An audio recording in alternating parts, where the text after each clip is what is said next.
They were never supposed to be found. In the spring of 1829, farmers tilling the marshland along the Maryland-Delaware border unearthed something that did not belong to the earth.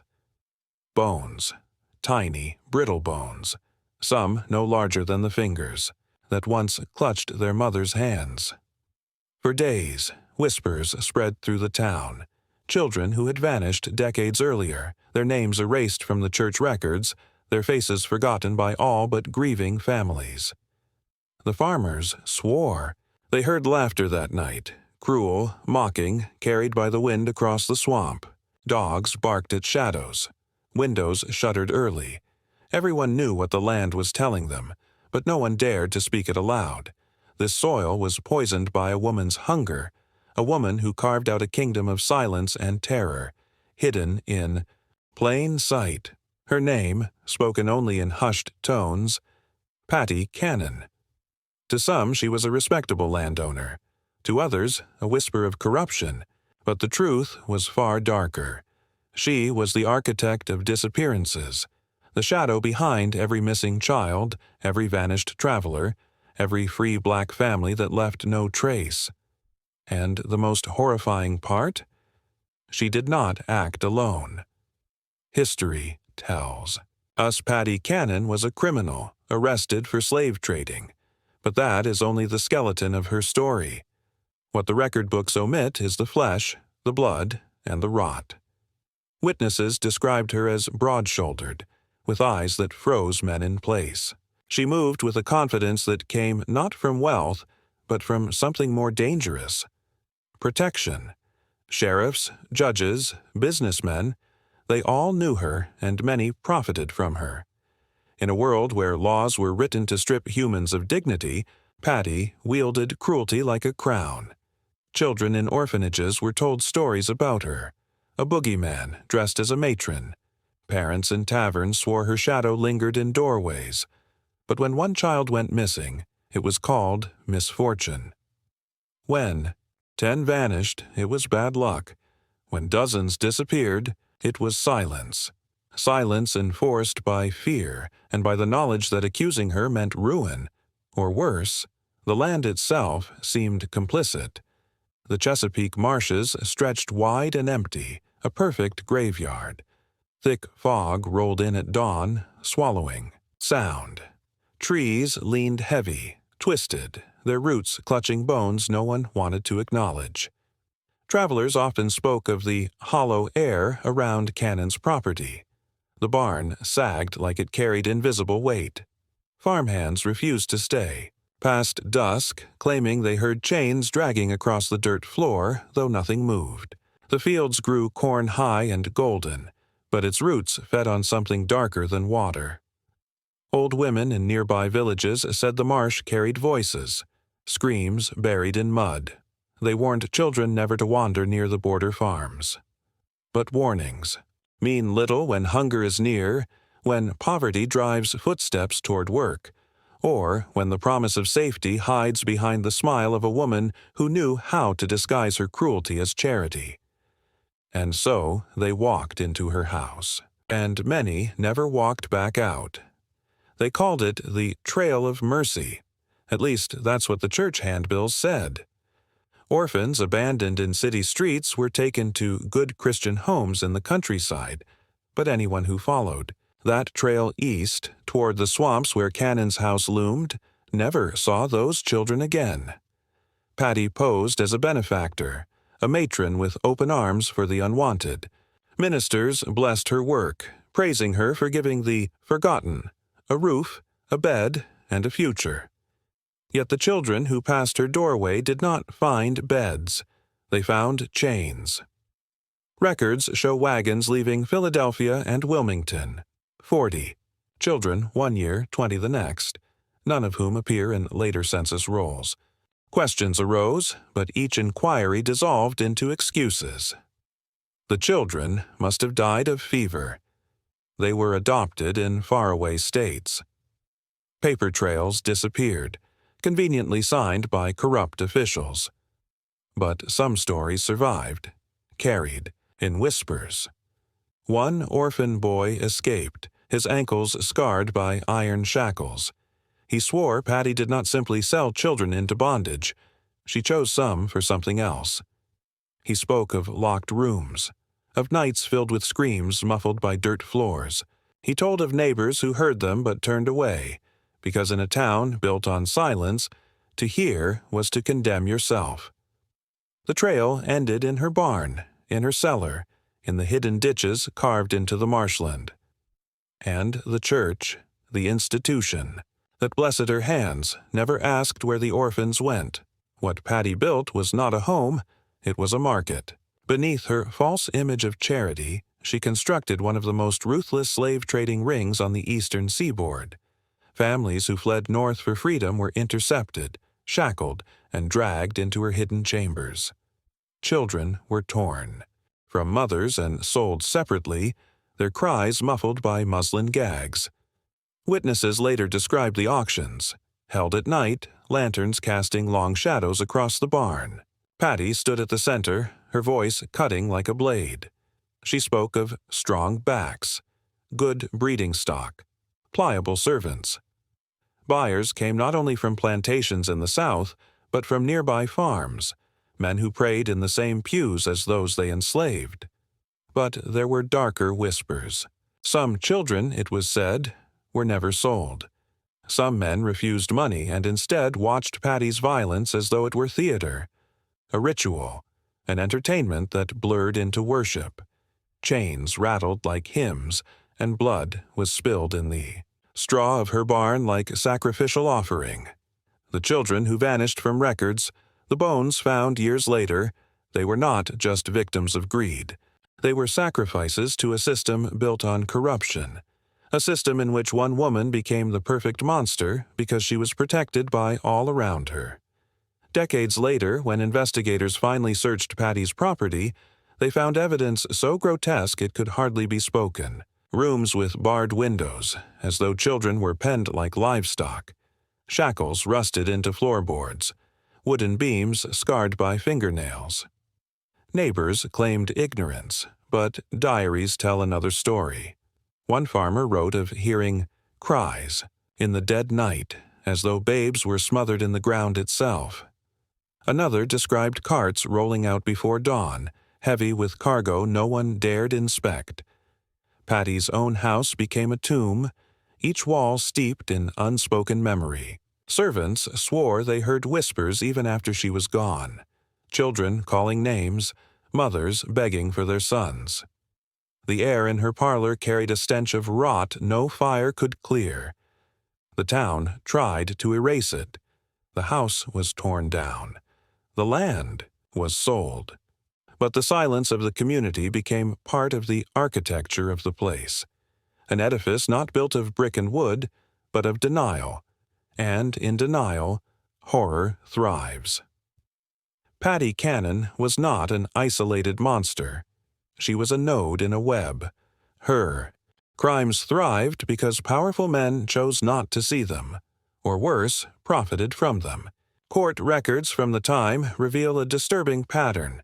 Charges brought against her mysteriously dismissed, witnesses intimidated into silence, jurors conveniently absent. Sheriffs drank at her table, judges dined in her parlor, and when a family dared to accuse her of kidnapping their children, the case vanished from the docket before it was ever heard. This was not incompetence. It was complicity. Slave traders, merchants, politicians, they all benefited from Patty's empire. She provided them with labor in a world desperate for profit, and when blood was spilled, they washed their hands in scripture and law. Whispers claimed that Patty kept a ledger, names, dates, amounts paid. A book of guilt that, if found, could have destroyed the reputations of half the county. But the ledger disappeared, like so many of her victims, swallowed into silence. The corruption did not end with officials. Ordinary neighbors, farmers, and townsfolk all saw and looked away. Fear, greed, convenience, it made them accomplices. For in communities built on cruelty, silence is the most powerful weapon of all. On Sundays, the same men who bought children, At Patty's auctions bowed their heads in prayer. Preachers thundered about sin, about obedience, about keeping order, and always beneath their words was an unspoken blessing of her crimes. The church was not neutral. It was an instrument. Its hymns drowned out screams. Its sermons justified chains. Parishioners who questioned the disappearances were told it was God's will, or worse, that the missing had been saved by being placed in new Christian homes. Yet, even within the sanctuaries, fear festered. Some claimed to see children in the pews who were not there, faces pale, eyes wide, vanishing when the hymns began. Others whispered that during midnight vigils, a woman's shadow lingered at the back of the chapel, rope coiled in her hand. The church was supposed to protect the vulnerable. Instead, it sanctified their destruction, and the pews, filled with men who traded in flesh, became altars of silence. The truth of Patty's violence may never be fully known, but survivors, rare and broken, spoke of something beyond profit, something ritualistic. One described nights when Patty gathered select men into the barn, children brought forward not to be sold but to be displayed. Torches lined the walls, prayers twisted into chants. The men drank, laughed, and watched as life was extinguished. To them it was entertainment. To Patty it was power. Rumors spread that she believed killing bound the land to her, that each scream fed her dominion over the marsh. Locals told of fields that grew unnaturally tall after a killing, of livestock fattening while neighboring farms withered. Was it superstition, or did the soil itself absorb the blood and yield its bounty in return? Some whispered of darker rites, that Patty offered children not only to buyers but to shadows, to something older than law or scripture, that her rope was not just a tool of restraint but a relic of sacrifice. Whether superstition or truth, the effect was the same. Terror. A terror so profound that no one dared challenge her, for when cruelty becomes ritual, it ceases to be crime, it becomes religion. Locals said the marshland never forgot. Long after Patty's reign, travelers reported seeing children wandering through the reeds at dusk, barefoot, mud-soaked, eyes wide and searching. When called to, they vanished into fog. Farmers swore they heard lullabies drifting across the water, sung in voices too small to carry that far. Hunting parties, decades later, stumbled upon shallow depressions in the soil. Some claimed the earth itself sagged in places, as though weighed down by hundreds of tiny bodies beneath.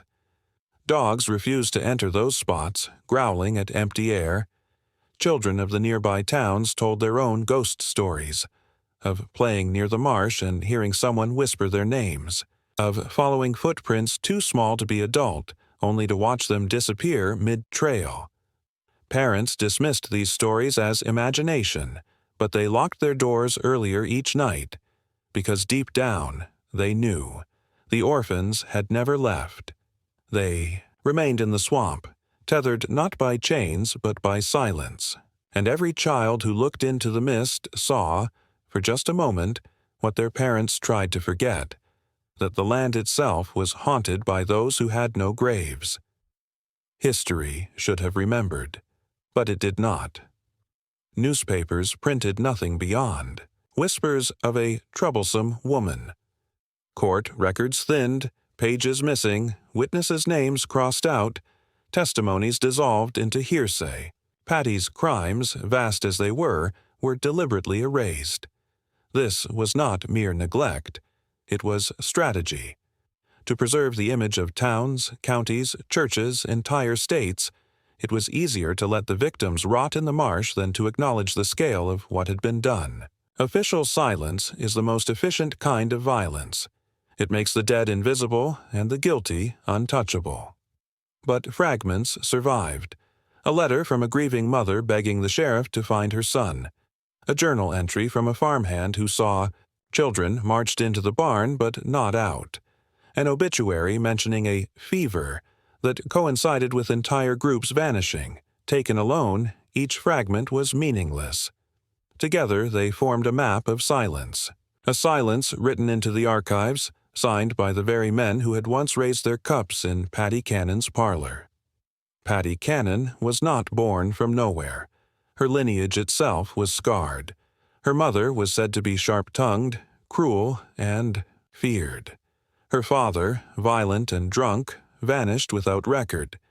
Rumors swirled that insanity ran in her bloodline, that violence was their inheritance. But it was more than temperament. Her own children and grandchildren carried her cruelty forward. Neighbors told of Cannon descendants who took pleasure in torment, who beat their servants with the same merciless hand. Some ended in prison, others in violent deaths. It was as if the curse of the marsh seeped into their veins, binding the family to endless cycles of brutality. Even now, genealogists who trace their bloodline whisper uneasily. They speak of dreams filled with rope and fire, of children crying behind locked doors. Descendants claim to feel watched, cursed, followed, by something they cannot name. The Cannon family name was scrubbed from many records, but blood cannot be erased, and blood remembers. For years, Patty Cannon's reign was hidden by silence.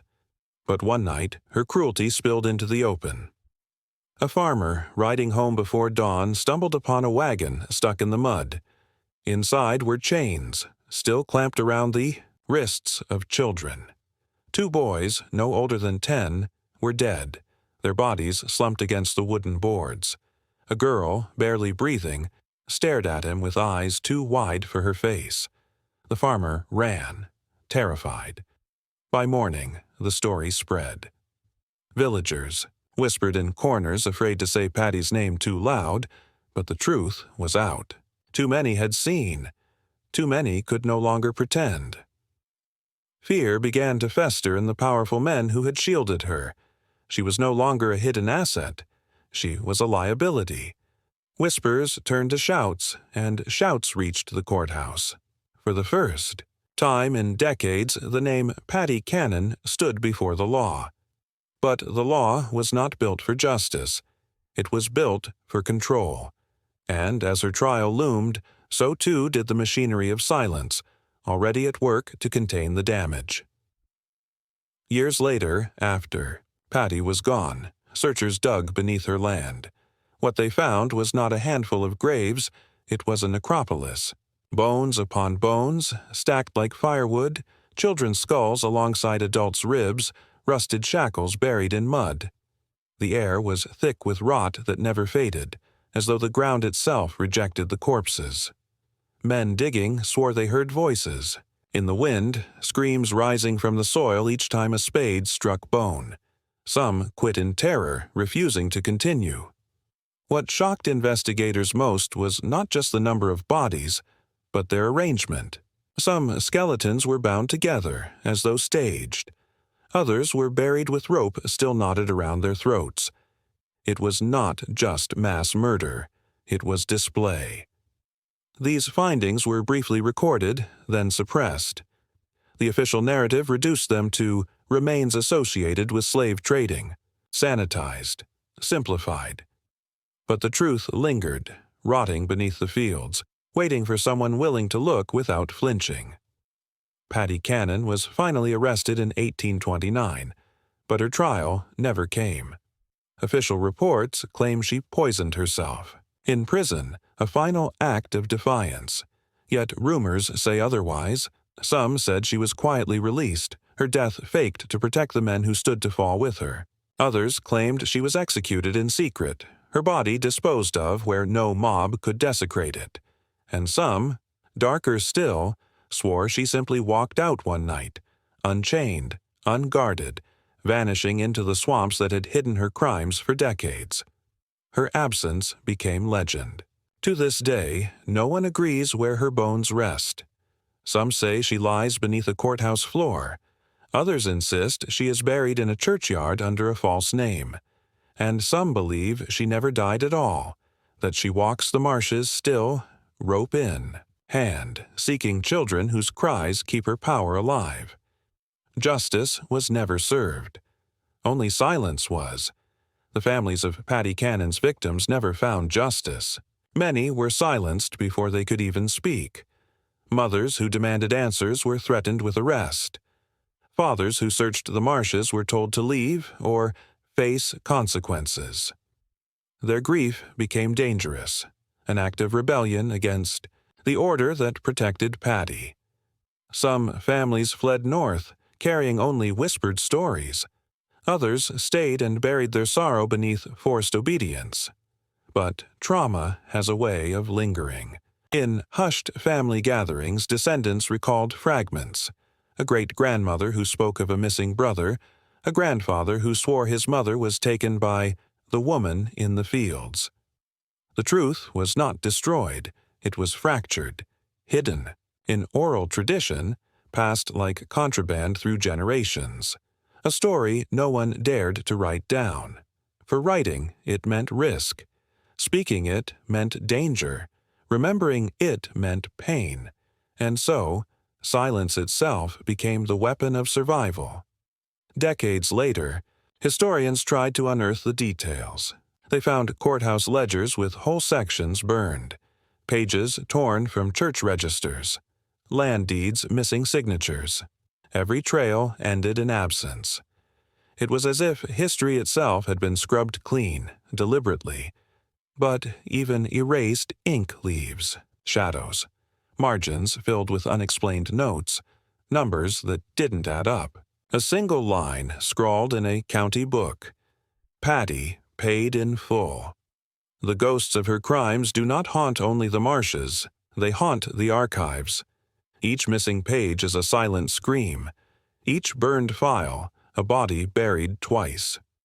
To research Patty Cannon is not to find answers, but to confront absence itself. And in absence, the imagination fills in horrors far worse than words can contain. Trauma never ends with the dead. It bleeds forward, passed through memory, through blood. Descendants of Cannon's victims speak of nightmares, children running, ropes tightening, barns filled with screams. Some wake with bruises on their wrists, marks they cannot explain. Even those who share no blood speak of the same haunting. Townspeople claim the air near her old land feels heavy, pressing down on the chest. Schoolchildren dare each other to spend nights there, only to return pale, shaken, refusing to say what they saw. Psychologists call it generational trauma. Locals call it a curse. Whatever the name, its effect is undeniable. The land, the families, even the air itself carries echoes of a horror buried but never gone. For the mind cannot seal away what the earth insists on remembering. Legends persist that Patty Cannon still walks. Farmers say that at dusk a tall woman is seen across the cornfields, dragging something heavy behind her. Sometimes it is a rope.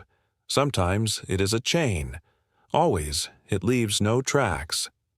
Hunters swear. They've heard laughter echoing through the swamp, though no one stood nearby. Children dare each other to speak her name at night, only to fall silent, overcome by a sudden chill. Some claim the marsh lights, the flickering orbs that float above the water, are the souls of those she took, guiding wanderers away, warning them never to follow. But the most chilling accounts are of the voice. A woman's voice, low and sharp, whispering names of those who should not be there, names no stranger could know. And when the voice calls, silence follows, because everyone knows what comes next. Patty Cannon's story is not merely one of cruelty. It is one of silence, of institutions that blessed violence, of families crushed beneath the weight of erasure.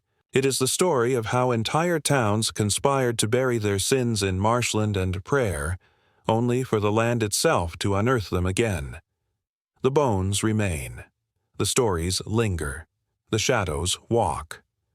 What makes this story terrifying is not only what Patty Cannon did. It is how many chose to protect her, how deeply the silence ran, and how willingly a community gave up its children for the illusion of safety. Evil is not just the work of one woman. It is the silence that allows her to thrive. And silence is eternal. So when the wind howls through the marsh, carrying the faint cry of a child long dead, ask yourself, is it merely the past echoing back? Or is it a warning, reminding us that horrors buried in silence do not die? They wait, and sometimes they walk again.